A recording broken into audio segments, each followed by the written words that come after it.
যাচ্ছি। তুমি যেদিন নিজে হাতে রন্ধন করে আমায় ডাকবে, ওরে নিমাই বাবা, আবার তো তোর জন্য নিজে হাতে রন্ধন করেছি বাবা, তুই আমার হাতে একটি বার খেয়ে যা বাবা। তখন দেখবে আমি ঠিক এসে তোমার হাতে খেয়ে যাব। তারপর শ্রীবাসকে বললেন, শ্রীবাস, আমি তোমার আঙিনায় এক কথা কীর্তন করেছিলাম, কিন্তু আজ আমি চলে যাচ্ছি বলে তুমি মনে কোনো দুঃখ পেও না। তুমি সর্বদাই দেখতে পাবে যে আমি তোমার আঙিনায় নৃত্য করছি।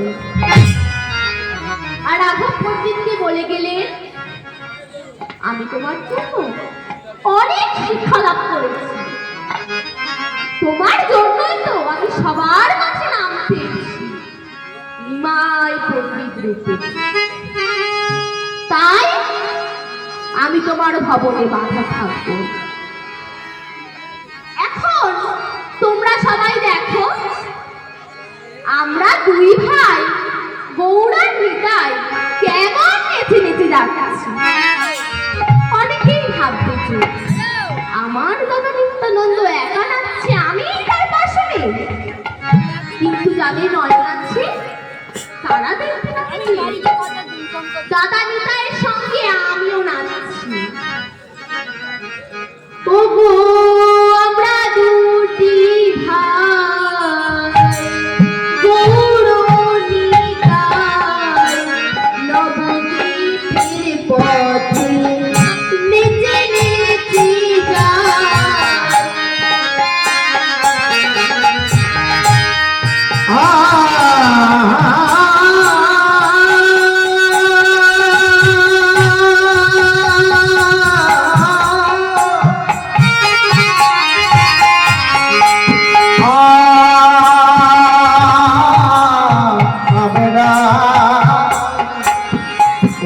मेरा दूते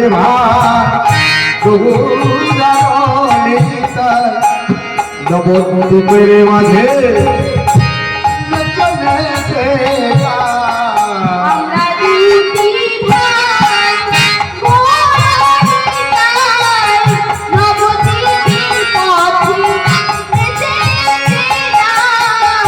मेरा दूती भाई নবদ্বীপের পথে নেচে নেচে যাই। আমরা দুটি ভাই গৌড়ার নিতাই নবদ্বীপের মাঝে আমরা দুটি ভাই।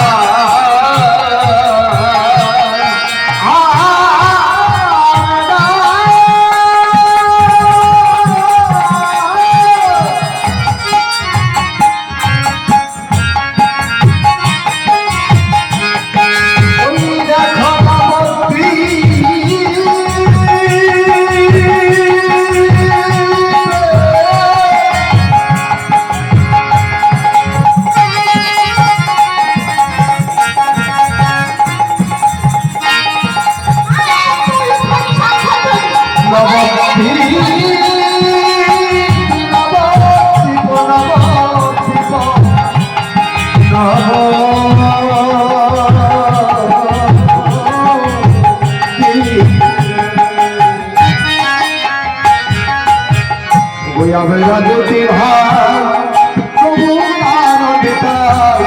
নবদ্বীপের পথে নেচে নেচে যাই।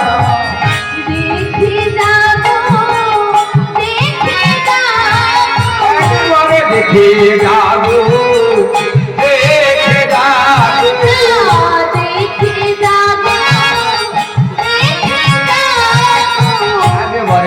দেখে যাবো দেখে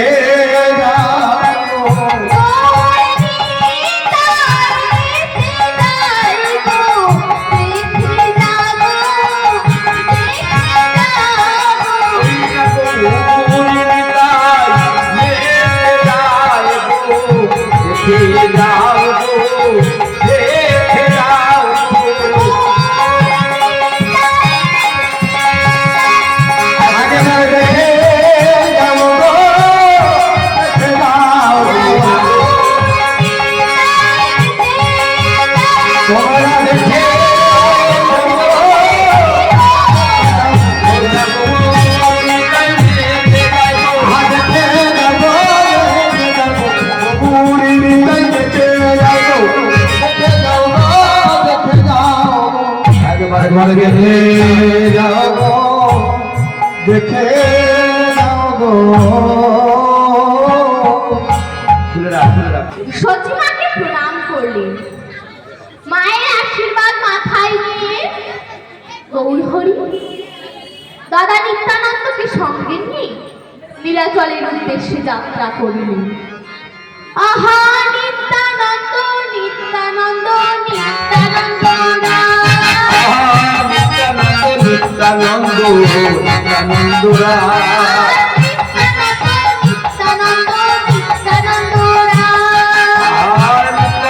নিত্যানন্দ নিত্যানন্দ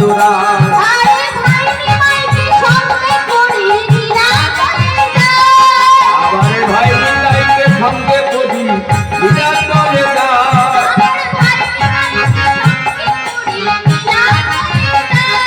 আমার ভাই নিতাইকে সঙ্গে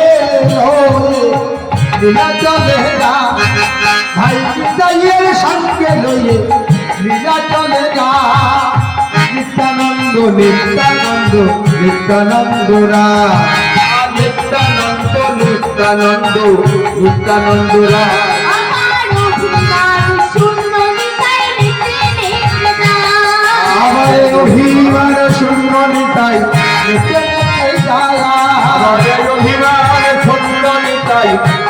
নিতে যায়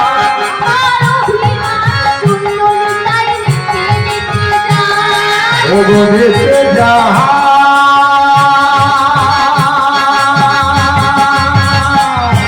হরি হরি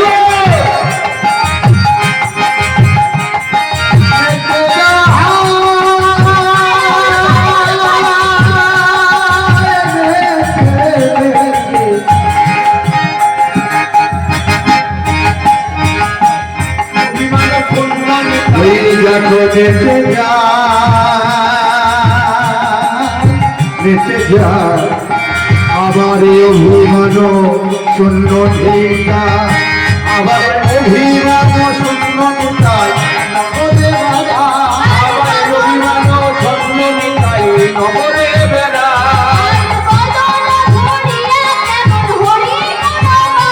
আবার বদর ভারি আসামে হরি গুণ গা আমারে বদর ভারি আসামে হরি গুণ গা আবার গায়ে রাখে তারে বলে তন্ত্রে দিন ধরি আবার রাখে তারে বলে আবার গায়ে রাখে তারে বলে তন্ত্রে দিন ধরি রায়ার কুমিয়া হো বলো তুমি হরি আমারে আমারে তুমি জানো বলে আবার আমারে কি আনা হো বলো তুমি হরি আমারে কি আনা বলো একবারে হরি হরি বলো ভাই হরি হরি বলো ভাই হরি হরি বলো ভাই হরি বলো ভাই হরি বিনা গতি না হরি হরি বলো ভাই হরি বিনা গতি না আমি হরি হরি হরি বলে বিনা গতি না হরি হরি হরি বদন ভরে বাহু তুলে বিনা গতি না বদন ভরে বাহু তুলে হরি হরি বলো ভাই বদন ভরে বলো ভাই হরি হরি হরি বদন ভরে হরি হরি বলো ভাই হরি হরি বলো আমারে কিয়া হো বদন হরি আমারে কিয়া হো বলো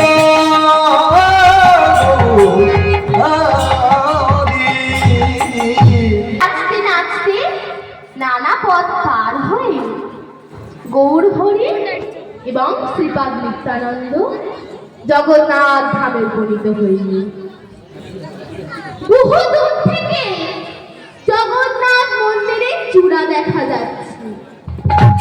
এই দেখে গৌরহরি দাদাকে ডেকে বলছি, ওই দেখ দাদা, জগন্নাথ মন্দিরে চূড়া দেখা যাচ্ছে। ওই যে দেখা যাচ্ছে ধ্বজা, যে ধ্বজা স্বয়ং ব্রহ্মা নিজে মন্দিরের চূড়ায় বেঁধে গিয়েছিলেন। বাহ বাহ বাহ জগন্নাথ মন্দিরে ধ্বজা দেখে বাহ গৌরহরি আর নিজেকে স্থির রাখতে পারবেন না। মনের আনন্দে চললেন প্রভু জগন্নাথকে দর্শন করবেন বলে। জগন্নাথ স্বামী নয়ন পথনাম ভবনীতি। জগন্নাথের নাম করতে করতে জগন্নাথ মন্দিরের সামনে এসে আছাড় খেয়ে পড়ল। সবাই দেখছে কি আজ আমরা কাকে দেখছি? শ্রীপাদ নিত্যানন্দ তখন গৌরহরির অনেক পিছনে পড়ে আছে। সবাই গৌরহরির চেতনা ফেরাবার জন্য চোখে মুখে জল ছিটিয়ে দিচ্ছে, কিন্তু কোনোভাবেই গৌরহরির চেতনা দিচ্ছে না। ঠিক এমন সময় শ্রীপাদ নিত্যানন্দ কর্ণে কৃষ্ণ নাম দেয়া মাত্রই চেতনা ফিরল। গৌরহরি কৃষ্ণ বিভোর হল। সিংহাদারু তেজি গোড়া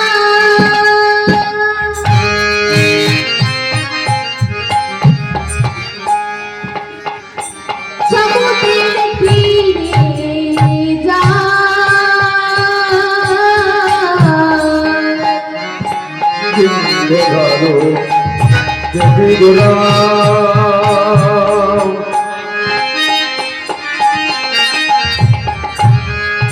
সমুদ্রের তীরে যা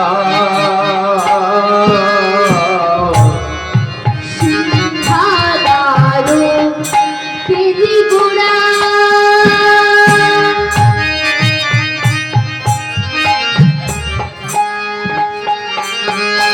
আহারে গোরা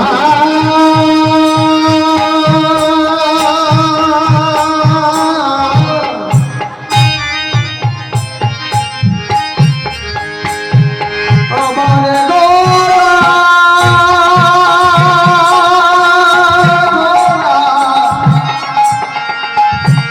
আমার প্রাণের গোরা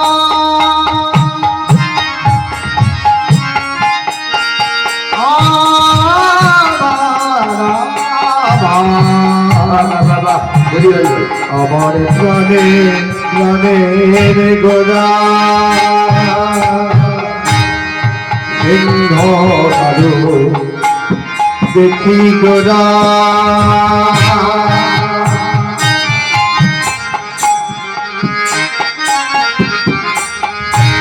কেমন পলাইয়া যা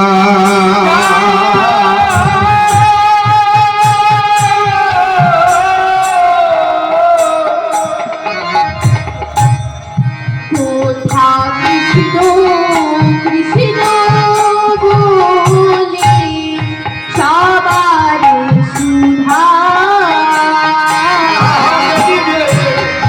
কোথা কৃষ্ণ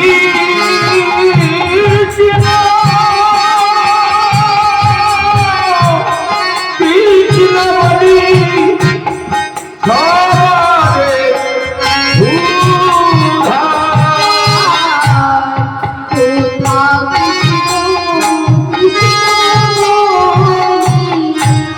সবার সুধা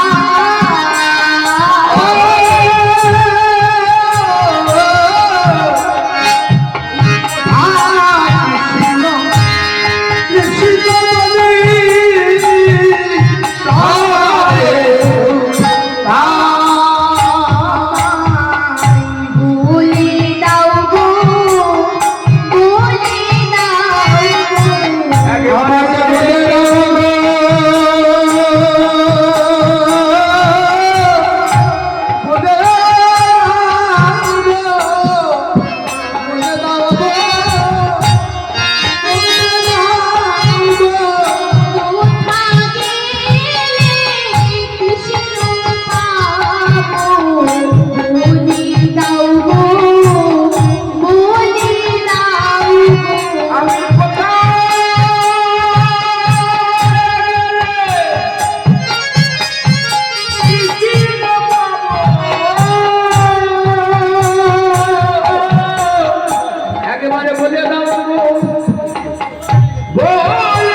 আর সেই ভিজে কাপড়ে কৃষ্ণ নাম গাইতে গাইতে জগন্নাথ ধামে উপনীত হইল।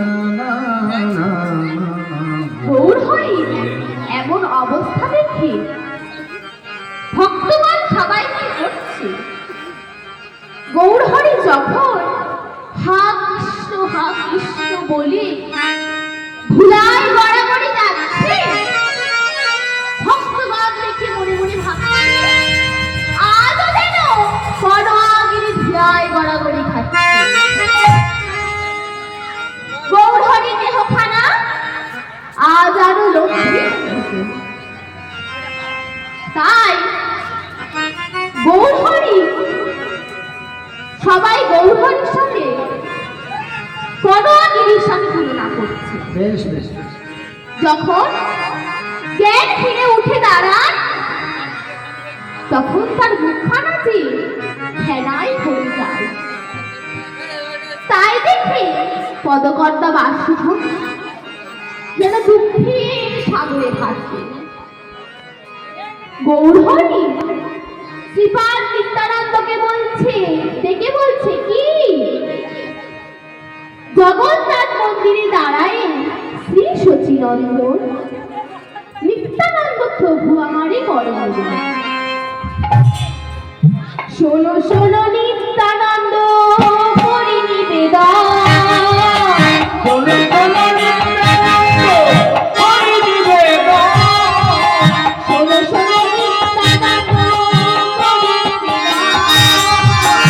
শোনো শোনো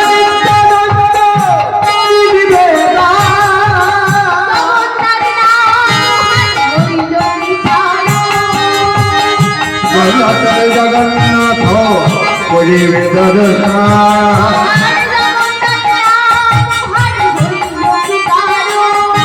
আবার জগন্নাথ হরে নাম হইল বিহারু।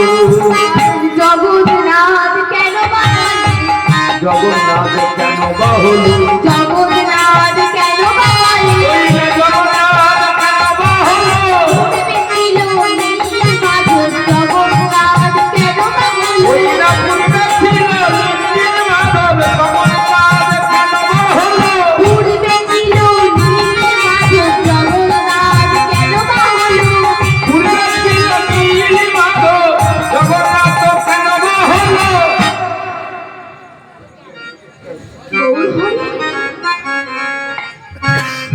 গৌরহরি বলছে, প্রভু তুমি জানো না? শ্রীপাদ নিত্যানন্দ বলছে, প্রভু তুমি জানো না নীলমাধবের নাম কেন জগন্নাথ হলো? আপনি ইচ্ছায় তুমি এই স্থানে আইলে কেন? জগন্নাথ নাম হলো তুমি আমার কিছু। শ্রীপাদ নিত্যানন্দ গৌরহরিকে বলছে, প্রভু তুমি নিজেই জগন্নাথ নাম জগতে প্রকাশ করলে, আর আমায় জিজ্ঞেস করছো কেন জগন্নাথ নাম হলো? শ্রীপাদ, আজ আমরা সেই কথা তোমার মুখ থেকেই শুনতে চাই। আজ বক্তা হলে শ্রীপাদ নিত্যানন্দ, শ্রোতা হলে গৌরহরি এবং তার সাঙ্গ পাণ্ড। আজ লীলার বিষয়বস্তু কেমন ভাবে এই জগন্নাথ মন্দির প্রতিষ্ঠা হলো, কে এই মন্দির প্রতিষ্ঠা করলেন, এখানে ভগবান জগন্নাথ নিজের ইচ্ছায় এলেন কেন, আর কিভাবেই থাকলেন। আজ বক্তা হলেন শ্রীপাদ নিত্যানন্দ, সূর্য বংশের রাজা, দেবালিকের পুত্র, নাম তার ইন্দ্রদুম্ন। ইন্দ্রদুম্ন নামে রাজা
রাজা সর্বদা দান ধ্যান পূর্ণ কাজে তার মন।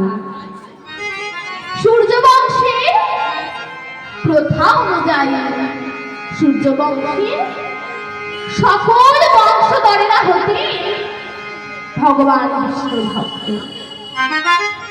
ভগবান বিষ্ণুকে সর্বদাই ভজন করতেন। বেশ মধুর হরে কৃষ্ণ নামে সর্বদাই মত্ত থাকতেন মহারাজ ইন্দ্রজিৎ। বাবা তাই দেখে বৈষ্ণব আচার্যগণ বলেছেন, শঙ্খ চক্র গদা পদ্ম দারু কাষ্ঠ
রাজা হতে ওই রাজমুকুট আমার আর ভালো লাগছে না। বাবা বাবা বাবা আমি সর্বদাই অন্তরে শঙ্খ চক্র গদা পদ্মধারী ভগবান শ্রী বিষ্ণু মূর্তিখানি দেখতে পাই, কিন্তু তাকে নয়নে দেখতে পাই না কেন? আমি যে তাকে নয়নে দেখতে পাই, নয়নে দেখতে চাই না। বিষ্ণু ভক্ত রাজা ইন্দ্রদুম্ন সর্বদাই অন্তরে এই কথা ভাবতেন। 1 মাস হয়ে গেল তিনি রাজ সিংহাসনে বসেন নাই, রাজকার্য করেন নাই। এই দেখে রানী গুন্ডিচা রাজাকে বলছে, মহারাজ আপনি রাজা হয়ে যদি রাজ সিংহাসনে না বসে, রাজকার্য না করেন, প্রজাদের সুখ দুঃখের কথা আপনি যদি না ভাবেন, তাহলে এই অবন্তী নগরের প্রজারা তো সবাই আপনার বিরুদ্ধে বিদ্রোহ করবে। আপনি রাজা হয়ে রাজকার্য করছেন না, কেবল সর্বদা হরে কৃষ্ণ নামে মত্ত। আপনি কি করছেন মহারাজ? তখন রাজা ইন্দ্রদুম্ন বলে, শোনো গুন্ডিচা, রাজকার্য ভালো লাগছে না। আমি সর্বদাই অন্তরে শঙ্খ চক্র গদা পদ্মশালী ভগবান শ্রী বিষ্ণুর মূর্তি দেখতে পাই। তাই আমার আর এই রাজকার্য ভালো লাগছে না। তখন রানী গৌরীচা বললেন, মহারাজ, আমি এখন আর কোনো কথা শুনতে চাই না। আগামীকাল থেকে আপনি রাজ সিংহাসনে বসবেন, রাজকার্য করবেন। পূর্বের মতো অবন্তীনগরের রাজারূপে আপনি রাজকার্য চালাবেন। রাজা ইন্দ্রদম্ন মনে মনে চিন্তা করছে, তাহলে কাল থেকে আবার আমার রাজ সিংহাসনে বসতে হবে, আবার আমার এই রাজ মুকুট পরতে হবে। তখন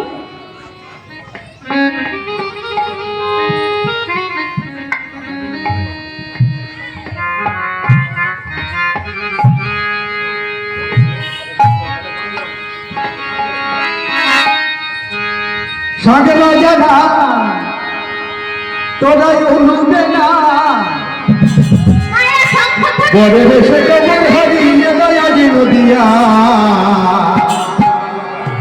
আমার বধূ হবে বিষ্ণু প্রিয়া বধূ হবে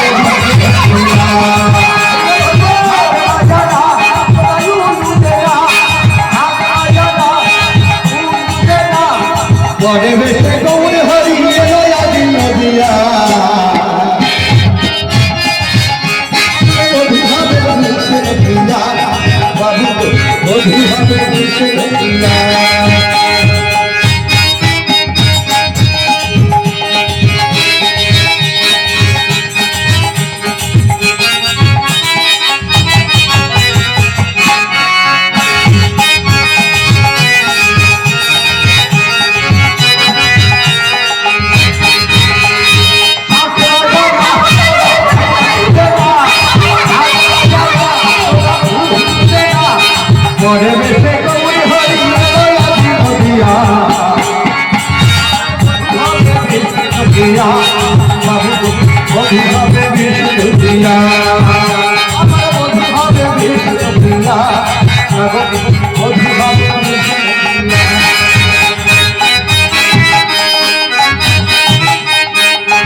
গৌরে ধরে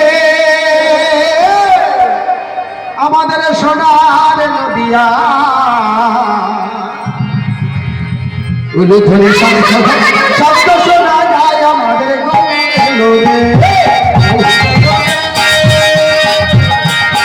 সোনার নদিয়া উলুধ্বনি শব্দ শোনা যায় আমাদের গৌরে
আমার